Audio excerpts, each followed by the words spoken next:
I walked through the front door of our apartment at 6 p.m., expecting to smell dinner cooking. Instead, I was met with silence. The kind of silence that makes your chest tight. Harper's coffee cup from the morning sat on the kitchen counter untouched. Her jacket hung on the hook by the door. But something felt wrong. I called her name. No answer. I checked the bedroom and found the closet door open, hangers askew gaps where her favorite clothes should have been.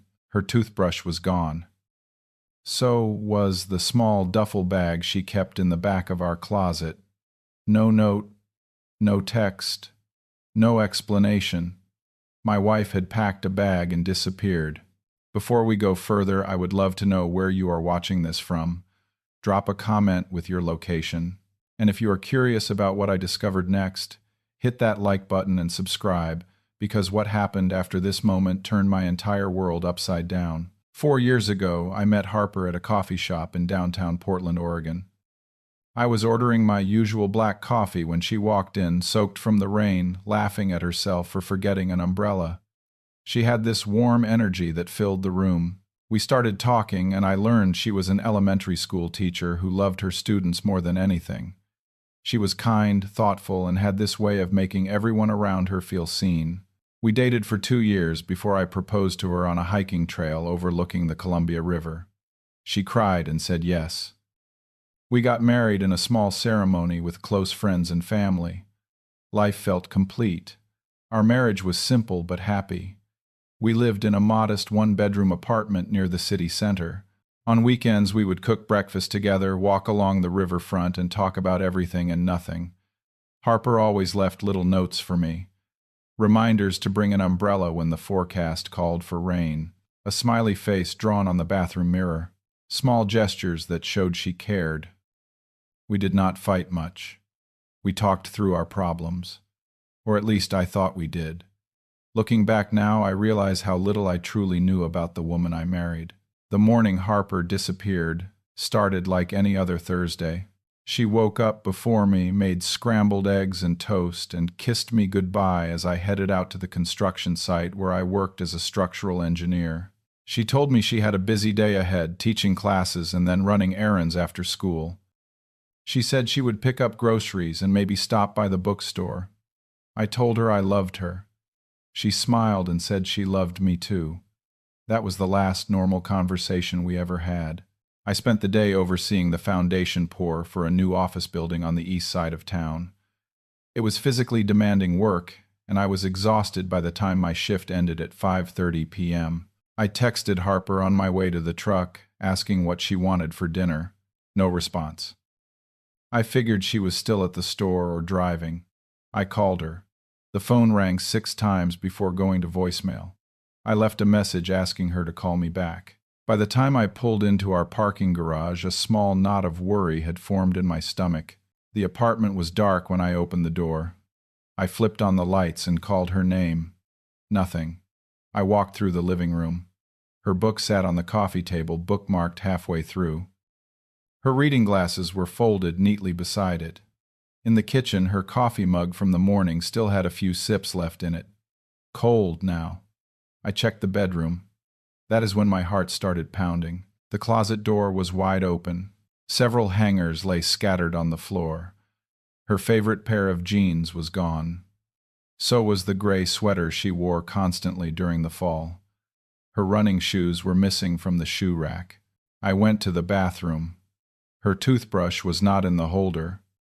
Her face wash and moisturizer were gone from the shelf. I returned to the bedroom and opened the top drawer of her dresser. Her small duffel bag, the one she used for weekend trips, was missing. My hands were shaking now. I checked her nightstand. Her phone sat there, plugged into the charger. That stopped me cold. Harper never went anywhere without her phone. I picked it up and saw 3 missed calls from me and 2 texts. I checked the kitchen counter. Her wallet and car keys were still there. But when I opened the wallet, I realized her secondary credit card, the one she used for emergencies, was gone. No signs of a struggle, no broken locks, no shattered glass. The apartment was perfectly intact. She had not been taken. She had left, on purpose, without telling me, without leaving a note. I sank onto the edge of the bed, trying to make sense of it. Why would she leave? Where would she go? Did I do something wrong? We had not fought. There were no signs of trouble. My mind raced through every conversation we had over the past few weeks, searching for clues. Nothing stood out. I grabbed my phone and called her mother. She lived 2 hours away in Salem and had not spoken to Harper in a few days. She sounded alarmed and told me to call the police. I did. They took my report but explained that Harper was an adult who appeared to have left voluntarily. Unless there was evidence of foul play, there was little they could do immediately. They told me to wait. Most people come back within 48 hours. I hung up feeling helpless and terrified. The next 3 days were a blur. I barely slept. I called everyone Harper knew. Her coworkers, her college friends, her yoga instructor. No one had heard from her. I checked our bank account every hour, hoping to see a transaction that might tell me where she was. Nothing. No charges. No withdrawals. It was like she had vanished into thin air. I filed a missing person report, but the officer who took my statement was not optimistic. He said thousands of adults go missing voluntarily every year. Unless Harper reached out or unless something suspicious turned up, they could not launch a full investigation. I felt completely powerless. On the 4th day, I could not take it anymore. I decided to go through Harper's phone, hoping to find something, anything that might explain why she left. I knew her passcode. We had always been open about that. I scrolled through her text messages first. Conversations with her coworkers about lesson plans. Messages to her friend asking about book recommendations. Nothing unusual. I checked her call log. Routine calls to me, her mom, a few friends. I opened her email app. Work emails. Newsletters. Spam. Then I noticed the trash folder. I clicked on it. Most of it was junk, but one email caught my eye. It was from 3 weeks ago, sent from an address I did not recognize. The sender name was blank. The subject line read, "We need to talk." I opened it. The message was short and chilling. "Harper, we need to see you. This is not a choice. Address attached. Come alone." Below the message was an address in a small town called Cascade, Idaho. I had never heard Harper mention Idaho. She had always told me her parents were from Washington and that they had both passed away before we met. She said she had no other family. I stared at the email, my blood running cold. Someone had contacted her. Someone she felt she had to respond to. Someone who made her leave without telling me.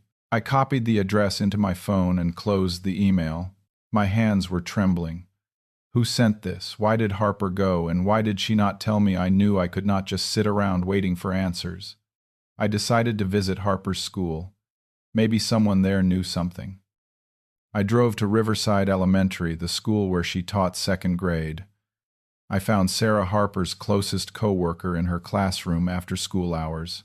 She looked surprised to see me and immediately asked if Harper was okay. I told her Harper had been gone for 4 days and I was trying to find her. Sarah's face went pale.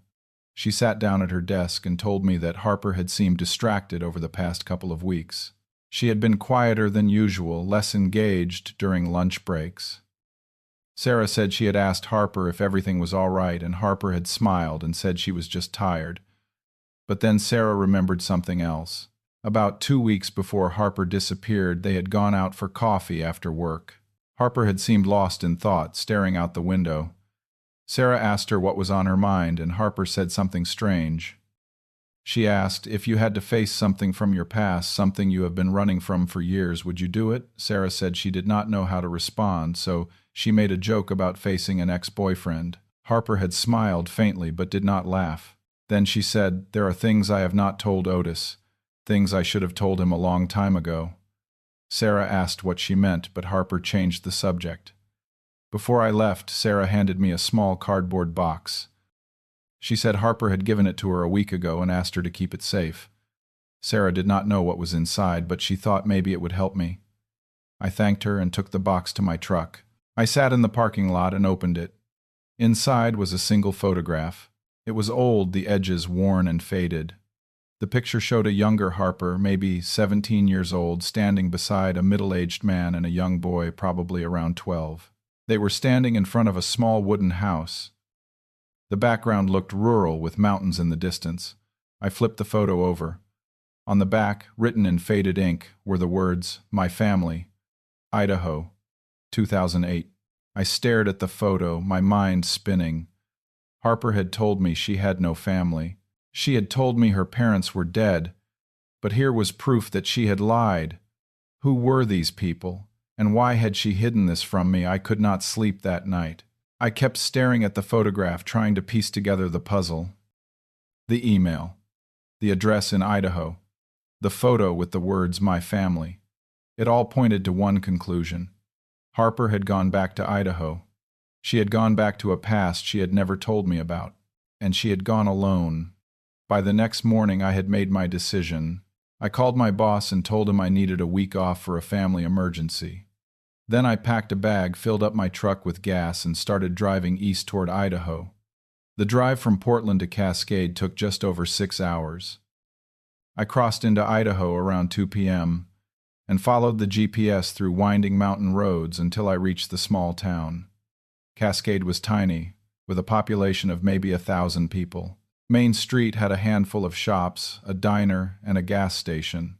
The address from the email led me to a quiet neighborhood on the edge of town. The houses were older, small wooden structures with large yards.